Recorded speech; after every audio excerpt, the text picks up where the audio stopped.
notre invité politique ce matin, c'est Aurélien Pradier. Bonjour. Bonjour. Merci beaucoup d'être notre premier invité politique de la saison. Vous êtes député du Lot, secrétaire général des Républicains. On est ensemble pendant 20 minutes pour une interview, toujours en partenariat avec la presse régionale.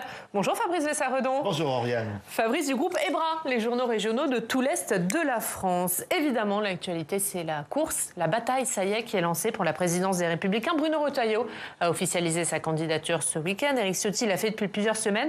Est-ce que vous, Aurélien Pradier, vous êtes candidat à la présidence du parti? Je me suis fixé un calendrier déjà depuis un petit bout de temps, je vais le tenir, qui était de laisser l'été pour mûrir ma décision, de continuer à consulter. Oui, il est en train de s'achever. Et je vais donc annoncer dans quelques jours ma décision. C'est pas du tout une coquetterie. Simplement, je prends ce temps-là pour deux raisons. La première, c'est que j'ai besoin dans mon parcours politique de savoir si c'est quelque chose que j'ai vraiment envie de faire ou pas. On n'est pas candidat à la présidence des Républicains pour le seul plaisir d'occuper un poste. On est candidat à la présidence des Républicains pour reconstruire toute une machine, pour rebâtir toute une famille politique. Et ça nécessite donc sur soi-même un choix extrêmement important.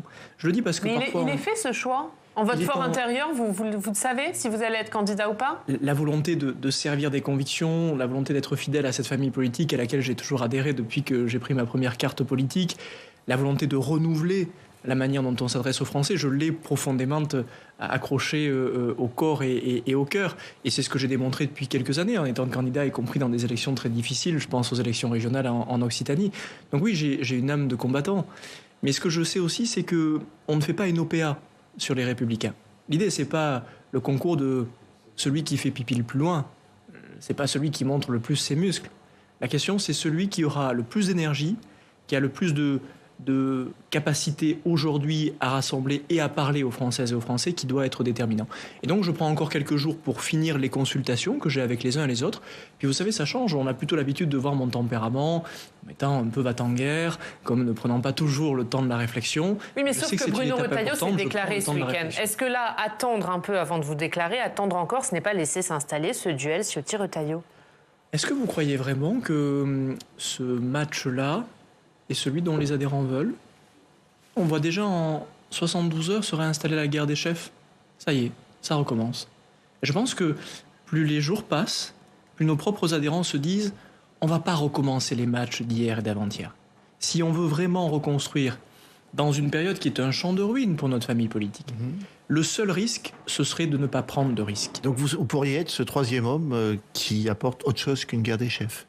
Dès lors que j'aurais pris ma décision, oui, ça pourrait être cette alternative-là. Mais qu'est-ce qu'elle apporterait de plus, votre candidature, par rapport aux deux candidatures déjà en ligne? C'est aussi le travail que j'ai engagé durant cet été. Être candidat à la présidence des Républicains, c'est aussi avoir un message à adresser non seulement aux adhérents, mais aussi aux Français. Vous savez, on n'est pas candidat pour présider un grand parti comme l'a été les Républicains, qui est le parti héritier du général de Gaulle, pour seulement parler à un clan. On est candidat à la présidence des Républicains si on sait ce que l'on veut dire aux Françaises et aux Français. Moi, je n'adhère pas à cette idée qu'à droite, on aurait désormais une culture de l'échec. On n'a pas de culture de l'échec à droite. On a une culture de la réussite. Vous n'avez pas eu de doute, à aucun moment vous êtes dit on va disparaître, les Républicains vont disparaître, la droite dite républicaine peut disparaître? Ah si, ce doute-là, il faudrait être aveugle ou dans le déni le plus absolu pour ne pas l'avoir en tête. Et je le redis, si je mesure la gravité de cette décision, que je ne veux pas multiplier une candidature pour le plaisir de multiplier une candidature, si je refuse la guerre des chefs qui est en train de s'installer, et que donc se repose à nouveau pour moi la question de comment peut-être j'incarne une alternative à cette guerre des chefs. Mais en quoi votre candidature éviterait la guerre des chefs? Est-ce que ça ne serait pas une candidature de plus? C'est toutes les questions que je me pose. Je pense simplement que des trois candidats potentiels, si je prenais la décision d'être candidat, je suis celui qui ne s'est pas abîmé dans des matchs passés, y compris à l'intérieur de notre propre famille politique. Et Bruno Retailleau, il s'est abîmé dans des matchs passés? Je sais les immenses qualités que sont celles de Bruno Retailleau, qui a participé de très près à la campagne de François Fillon. Je sais les immenses qualités qui sont celles d'Éric Ciotti, et je ne le dis pas pour leur faire plaisir, je le dis parce que je le pense. Mais je pense simplement qu'à ce moment-là de notre vie politique, où tous les autres partis politiques sont en train de changer, tous, sont en train de faire respirer et leurs idées et leur manière de faire. Si les Républicains sont les seuls à ne pas changer, nous n'y arriverons pas. Et cette guerre des chefs, elle est en train de s'installer. Bruno Retailleau, il est comme vous, il veut changer le parti sur le fond. Il a d'ailleurs écrit, il y a plusieurs mois maintenant, un livre, des centaines de pages avec des idées pour refonder le parti. Il s'appelait Refondation, d'ailleurs, ce livre. Et ce qu'on ne comprend pas, c'est qu'est-ce qui différencierait votre éventuelle candidature de la sienne, par exemple? Si je suis candidat, vous le saurez d'abord. Et une question de génération, pour compléter peut-être. Oui, la question de génération n'est pas fondamentale. C'est sûrement utile. Vous n'en faites pas un atout. Je n'en fais pas un enjeu. D'abord, ça se voit sur ma tête. Pas besoin de le répéter 10 000 fois. Et puis la question de génération ne fait pas la qualité, nécessairement. Ce que je sais simplement, c'est que ça fait du bien aussi, et ça fera sûrement du bien à nos adhérents, peut-être, d'être représentés différemment. C'est certain. Mais différemment, ça veut dire sur une autre ligne. Est-ce que pour vous, clairement, Éric Ciotti et Bruno Retailleau sont trop à droite aujourd'hui? Non, ils ne sont pas trop à droite. On appartient à la même famille politique. On a donc des fondamentaux qui sont exactement les mêmes. Ce débat de ligne, c'est... Vous êtes plus sur l'aile sociale, peut-être? Non, je suis sur une conviction populaire. Rien à voir. Et pas la droite sociale, c'est la droite populaire. Moi, ce à quoi je crois, c'est la droite qui parle à tout le monde. La droite qui fait du combat pour nos ouvriers, pour nos caissières, pour nos infirmiers, un combat aussi essentiel que celui pour l'économie du très haut niveau. C'est ça à quoi je crois. Vous vous rendez compte que la droite française ne parle plus aux jeunes? Nous avons moins de 4% des jeunes Français qui ont voté pour les candidats de la droite républicaine lors de l'élection présidentielle, mais aussi avant. Moi, dans le Lot, comme beaucoup de mes collègues, on a relevé ce défi. Je suis député d'une terre de gauche et j'ai toujours assumé mes convictions, je ne les ai jamais reniées. Et celles et ceux qui ont voté pour moi ressemblent à la France, d'une droite populaire. Cette nécessité d'incarner une droite populaire, elle est fondamentale, et de faire respirer cette famille politique. Enfin, j'ajoute une chose. Éric Ciotti a aujourd'hui de grandes responsabilités. Il est questeur à l'Assemblée nationale, il est président de notre commission nationale d'investiture. Il sera demain, je lui souhaite, parce qu'il en a les qualités, un très grand maire de Nice. Bruno Retailleau est président du groupe au Sénat, et nous avons un besoin essentiel d'avoir au Sénat un groupe parlementaire qui tient la barre. Est-ce qu'à un moment, on doit toujours prendre les mêmes pour occuper les mêmes postes? Pour vous, c'est pas possible de cumuler de telles responsabilités, soit questeur, soit président de groupe, avec la présidence du parti? Je sais que Bruno a largement les capacités de travail pour le faire. C'est pas le problème. Le problème, c'est que vient un moment où cette famille politique de la droite républicaine, elle doit aussi savoir faire confiance aux uns et aux autres. On sous-estime une chose pour ce qui est de la présidence des Républicains. C'est que c'est pas un poste honorifique, c'est pas un poste intellectuel. Être président des Républicains aujourd'hui, c'est aussi reconstruire la machine. C'est aussi être un mécanicien, accepter de mettre les mains dans le cambouis, de faire le tour des fédérations les unes après les autres. Mais comment alors? Comment on la reconstruit? C'est tout le travail qui est apporté, à la fois de l'intérieur. Je le dis parce qu'on sous-estime parfois le rôle intérieur du président des Républicains, qui est de remonter cette machinerie. Et pour le reste, je le redis, la droite sera populaire ou elle ne sera plus. Populaire, populiste, la frontière est parfois ténue. Hervé Morin, enfin vos amis centristes, alliés centristes, Hervé Morin et les centristes sont inquiets quant à une possible radicalisation de la ligne des Républicains. Comment vous vous positionnez, vous, sur ce sujet? Notre seule porte de sortie, celle qui d'ailleurs peut nous enthousiasmer, c'est celle de redevenir populaire. Redevenir populaire, ça veut dire replacer la valeur du travail au cœur de la vie de chacun. Moi, je souhaite demain pouvoir m'adresser à la caissière du coin de la rue en lui disant « Voilà ce que la droite va faire pour vous. Oui, vous travaillez dur. Oui, vous produisez des efforts. Oui, vous êtes essentiel à notre pays. Alors nous allons vous accompagner, y compris sur la question des salaires. » Depuis quand la droite républicaine n'a-t-elle pas eu d'imagination? Et je vois que ça progresse d'ailleurs. Des idées que je portais il y a quelque temps, on me faisait passer pour fou. Aujourd'hui, elles s'installent dans le paysage politique. Sur l'écologie, on ne peut pas laisser l'écologie, c'est trop important, à tous ces écolos dingos qui nous expliquent qu'il ne faut plus faire de barbecue et se baigner dans nos piscines. On ne peut pas laisser tous ces sujets fondamentaux à d'autres.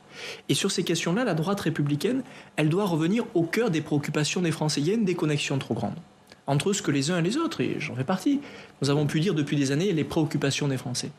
Et c'est ce chemin-là qu'il nous faut trouver. Je ne sais pas s'il est populiste ou quoi d'autre, peu importe. Il s'intéresse à la vie quotidienne des Français. Je crois qu'on a eu une forme de snobisme intellectuel, pas qu'à droite, dans la vie politique globalement depuis quelques années dans notre démocratie, consistant à dire que seuls certains sujets méritaient d'être traités par le politique. Que c'était les sujets qui étaient très hauts. Et que les blessures du quotidien des Français, ça n'était pas à la hauteur du politique. Je crois l'inverse. D'ailleurs, lorsque Jacques Chirac gagne les élections présidentielles en 1995, il le fait avec des vraies valeurs. mais en parlant au quotidien des Français. Lorsque Nicolas Sarkozy, en 2007, avant qu'il ne se gâte, gagne l'élection présidentielle, il le fait en parlant de la défiscalisation des heures supplémentaires, un sujet très concret, qui vient incarner une valeur travail. Moi, je souhaite que la droite française, elle redevienne imaginative, et puis enfin... Mais est-ce que ça veut dire que vous avez trop parlé de sujets régaliens, trop parlé de sécurité, trop parlé d'immigration, et que c'était pas ça le bon angle? Nous n'avons pas assez parlé du reste. Évidemment qu'il faut dire à nos concitoyens ce que nous allons faire en matière d'immigration. C'est un sujet absolument essentiel. Et je ferai moi-même des propositions dans les mois qui viennent, que je sois candidat ou que je ne le sois pas, pour montrer quelle est ma vision sur ces sujets extrêmement fermes. Mais que dit-on sur tout le reste ? Tout ce qui fait la vie des Françaises et des Français, notre vie, votre vie. Et comme l'écologie, par exemple ? Oui, comme l'écologie. Oui. J'ai dit depuis plusieurs semaines que nous devions nous emparer de ce sujet sur 2 angles. Le premier, c'est la question de l'eau. Oui, la question de l'eau, qui paraît être secondaire et qui est fondamentale. Nous avons un immense défi aujourd'hui dans notre pays comme dans le monde sur la question de l'accès à l'eau. Et nous avons là une ressource d'innovation absolument colossale, des retenues d'eau jusqu'à la gestion de l'eau potable. C'est notre vision de l'environnement. Là où les écologistes intégristes vont vous dire, si demain vous voulez gérer la ressource en eau, il faut vous priver d'eau. Nous allons dire, avec l'innovation, nous allons mieux contrôler, mieux organiser notre consommation d'eau. Ça, c'est un vrai défi. Puis il y a un autre défi, qui est celui de la société de surconsommation, que je ne veux pas laisser aux extrémistes. Oui, moi je ne me résous pas à ce que notre monde demain soit celui qui consomme tant et tant de textiles que nous ne porterons même pas. Je ne me résous pas à ce que notre acte de consommation quotidien se fasse vers des produits qui ont traversé le monde. C'est absurde. Et je crois donc à la souveraineté alimentaire, industrielle. Et je pense que sur cette société de la surconsommation, nous avons quelque chose à dire. Je relisais hier dans le train Georges Pompidou. Et Georges Pompidou lui-même disait à quel point ce qu'il nous fallait, et c'était il y a quelques décennies déjà, ce serait sortir de la société de l'abondance pour que l'homme retrouve toute sa valeur. Eh bien moi je pense qu'on peut sortir de la société de l'abondance, non pas par la punition, mais par l'organisation de nos modes de consommation. Toutes ces valeurs... Ça vous fait un point commun avec Emmanuel Macron. En tout cas, dans les paroles, peut-être. La différence, c'est qu'Emmanuel Macron est un baratineur et que je tâche de ne pas l'être. Je tâche d'avoir des solutions concrètes. Un dernier mot sur les Républicains. Après, évidemment, on va parler du budget et du pouvoir d'achat. Est-ce que, pour vous, il faut désigner très vite votre candidat à la présidentielle? Et est-ce que ce candidat à la présidentielle doit être le président du parti? À l'évidence, celui qui présidera le parti ne sera pas le candidat à l'élection présidentielle. C'est ce qui commence à se dessiner. Je veux quand même vous dire que... C'est ce que dit Éric Ciotti, qui dit que pour lui, ça doit être Laurent Wauquiez. Pour vous aussi, ça veut dire que si vous êtes candidat à la présidence du parti, vous ne serez pas candidat à la présidentielle? Vous le direz le moment venu. Il faut quand même que... Mais pour vous, il faut décorréler les deux. Oui, il faut décorréler les deux, mais attention. Attention à ce que présider le parti et que les Républicains ne deviennent pas simplement une machine de télégraphiste. On n'est pas là pour chauffer la place.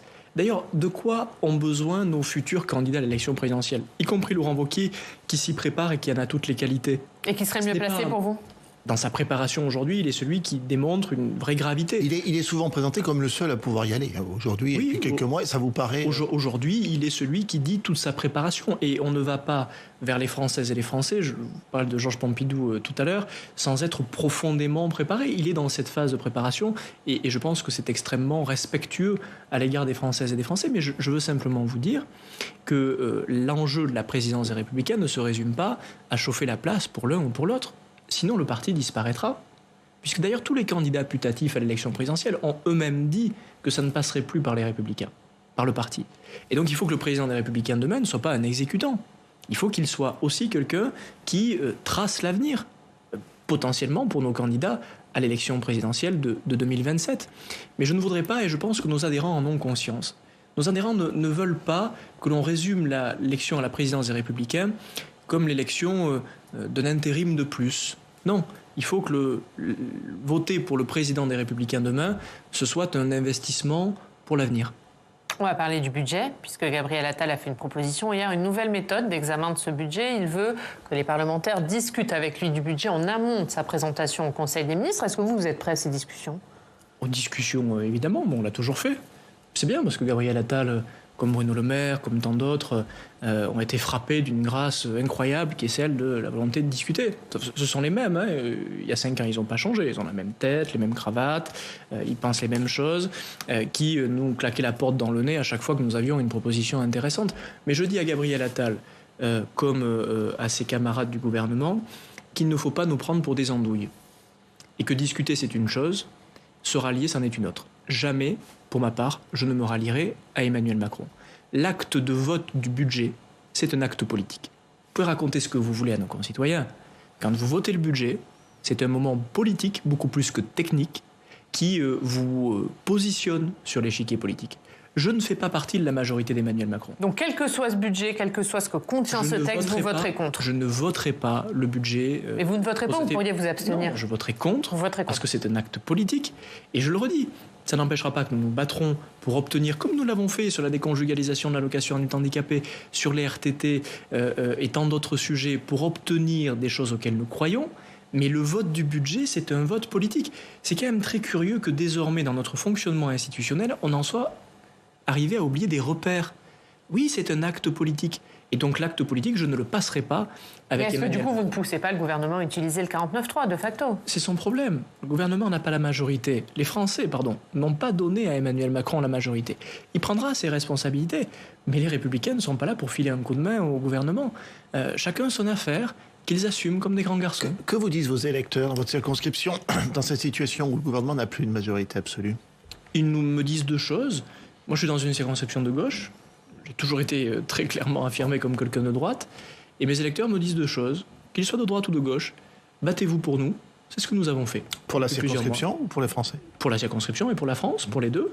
Mais lorsque je me bats pour déconjugaliser l'allocation adulte handicapé, qui n'est pas un petit sujet, c'est un sujet éminemment politique, qui dit quelque chose à nos concitoyens, des blessures que j'évoquais tout à l'heure, je me bats pour les Lotoises et les Lotois, et je me bats pour les Français, et pour une certaine idée de mon propre pays. Mais ce qu'ils me disent aussi, c'est soyez clairs. Soyez clairs, vous ne confondez pas avec les uns et les autres. Assumez vos convictions. Pas par sectarisme, mais dites où vous habitez. On a besoin aussi dans notre démocratie de repères. Et donc n'allez pas bidouiller avec les uns et avec les autres. N'allez pas perdre votre âme. Voilà un sujet que nous avons perdu en politique, un mot que nous avons oublié en politique. Ne perdons pas notre âme en politique. C'est d'ailleurs en retrouvant un peu d'âme politique pour les uns et pour les autres, un peu de sincérité, un peu d'authenticité, que je pense les Français feront à nouveau un peu confiance en leur politique. Il y a une question qui fait débat, c'est la question des super-profits, de la taxation des super-profits. Est-ce que vous êtes favorable à cette taxation? Je pense que c'est un débat que nous devons avoir, sans être taxé d'afro-communiste ou d'afro-libéral lorsque on l'a.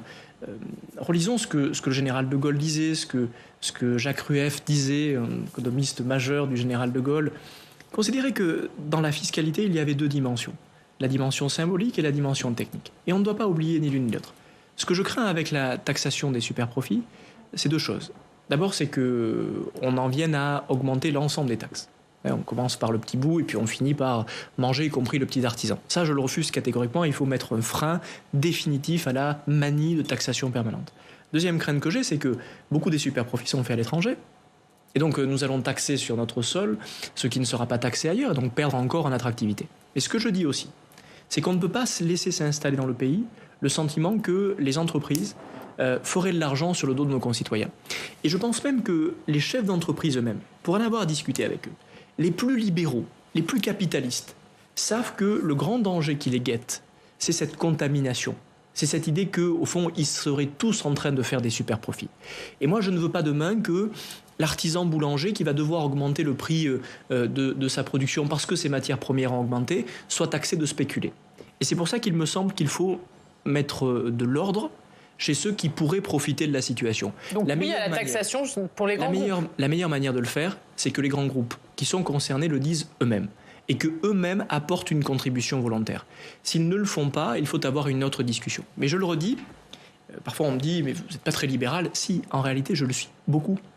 Et en voulant faire en sorte qu'il n'y ait pas une mauvaise ambiance qui contamine l'ensemble des entreprises de notre pays, je suis sûrement, en réalité, en disant cela, un de ceux qui visent à le mieux préserver notre modèle économique libérale et capitaliste. Donc pour être très clair, vous êtes favorable à la taxation des super-profits pour les grands groupes? Je suis d'accord pour que nous ouvrions ce débat-là avec les critères que j'ai posés, sans dogme, sans course à l'échalote, sereinement, mais une fois de plus pour faire en sorte que notre modèle économique puisse être préservé. On a eu un cas il y a quelques jours avec Total qui a pris l'initiative, parce que vous semblez leur dire aux grands groupes, prenez la main, allez-y, montrez-nous ce que vous pouvez faire.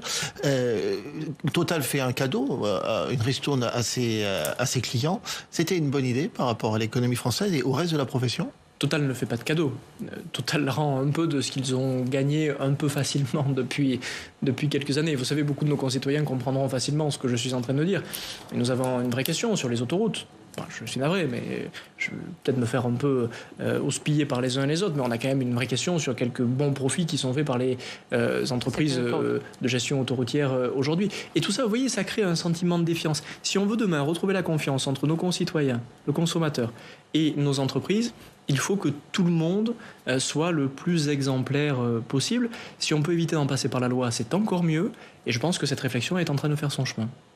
Ce qui inquiète les Français, c'est évidemment la hausse des prix de l'énergie. Gabriel Attal a annoncé ce week-end que le bouclier énergétique serait maintenu en 2023. Il a eu raison? Oui, le bouclier énergétique est la solution d'urgence. Mais attention, ça fait trop longtemps que nous sommes dans l'urgence. Il faut désormais se poser une question fondamentale. Notre souveraineté énergétique. Oui au nucléaire. Oui, nous devons relancer le nucléaire en urgence absolue.